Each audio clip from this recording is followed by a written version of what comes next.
আপোনাৰ শ্যামকানু মহন্তৰ ঘৰলৈ পুলিচ যাওঁতে কি পালে জানেনে? কমিশ্যন অফ চিৰিয়াছ ফাইনেন্সিয়েল ইৰেগুলাৰিটিজ, সাংঘাতিক ধৰণৰ অৰ্থনৈতিক কেলেংকাৰী কৰাৰ কিছুমান ডকুমেণ্ট পালে।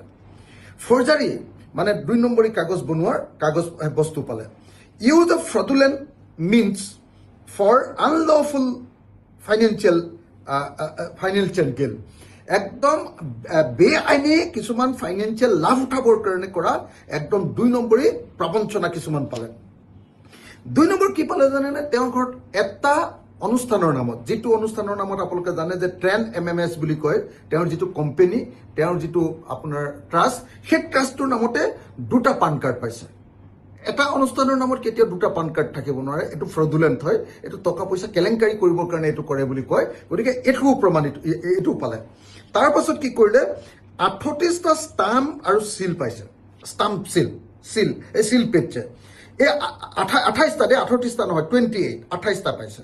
28টাৰ ভিতৰত এটা আকৌ ইণ্টাৰেষ্টিংলি আমাৰ PWDৰ চিফ ইঞ্জিনিয়াৰৰ অফিচৰ assistant engineer, PWD chief engineer অফিচৰ এছিষ্টেণ্ট ইঞ্জিনিয়াৰ এজনৰ নামতো এটা চিল তাত পোৱা গৈছে। তাৰমানে তেওঁ হেৰিয়ে নিজাববীয়াকৈ কিছুমান চিল বনাই 2 নম্বৰী কাম কৰিছিলে, সেইটোও প্ৰমাণিত হৈছে। তাৰপিছত 4 নম্বৰটো কি পালে জানেনে? Organise financial crime. Organise financial crime কৰিবৰ কাৰণে কি কৰিছিলে?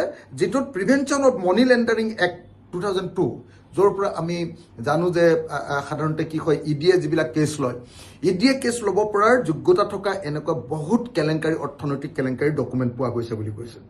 আৰু এটা ইণ্টাৰেষ্টিং বস্তু যে যি সময়ত অসমৰ মুখ্যমন্ত্ৰীয়ে কৈ থাকিছিলে যে নাই তেওঁ একো সহায় কৰা নাই, দেখা গৈছে যে আপোনাৰ শ্যামকানু মহন্তই PMGSY ৰোডত কাম কৰাৰ, PMGSY ৰাস্তাৰ নিৰ্মাণ কৰাৰ ঠিকা লোৱাৰ কিছুমান ডকুমেণ্ট পোৱা গৈছে, অসমৰো আৰু অৰুণাচল প্ৰদেশৰো এইবিলাক ডকুমেণ্ট পোৱা গৈছে।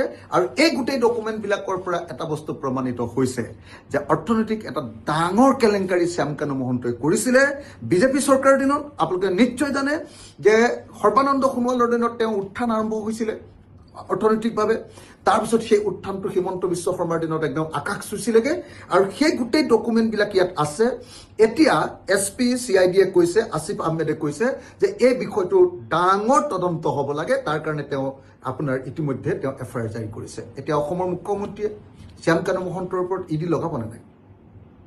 এই ফাইনেন্সিয়েল কেলেংকাৰীৰ ওপৰত ডাঙৰ আপোনাৰ এনকুৱাৰী হ'ব নে নাই? কাৰণ এই যিমানবিলাক ছেকশ্যন দিছে একদম সাংঘাতিক মাৰাত্মক ছেকশ্যন কিছুমান BNSৰ, ভাৰতীয় ন্যায় সংহিতাৰ দিয়া হৈছে। আৰু এতিয়া অসমৰ মুখ্যমন্ত্ৰীয়ে একচুৱেলি শ্যামকানু মহন্তক প্ৰকৃত অৰ্থত শাস্তি দিব খোজে নে নোখোজে, এইটো EDক এই কেছ দিব নে নিদিয়ে, আৰু CBIক আপোনাৰ আমাৰ জুবিন গাৰ্গৰ মৃত্যুৰ গোচৰটো দিব নে নিদিয়ে, এই গোটেই কথাকেইটাৰ ওপৰতেই অসমৰ মুখ্যমন্ত্ৰীৰ লগত বিজেপি চৰকাৰৰ লগত আচলতে শ্যামকানু মহন্তৰ সম্পৰ্ক আছে নে নাই প্ৰমাণিত হ'ব। গতিকে মই আজি আপোনালোকৰ সন্মুখলৈ এই চাঞ্চল্যকৰ যিখন FIR দিয়া শ্যামকানু মহন্তৰ ওপৰত দিয়া এইখন চাঞ্চল্যকৰ FIRখন আপোনালোকৰ সন্মুখলৈ আগবঢ়াই দিছোঁ।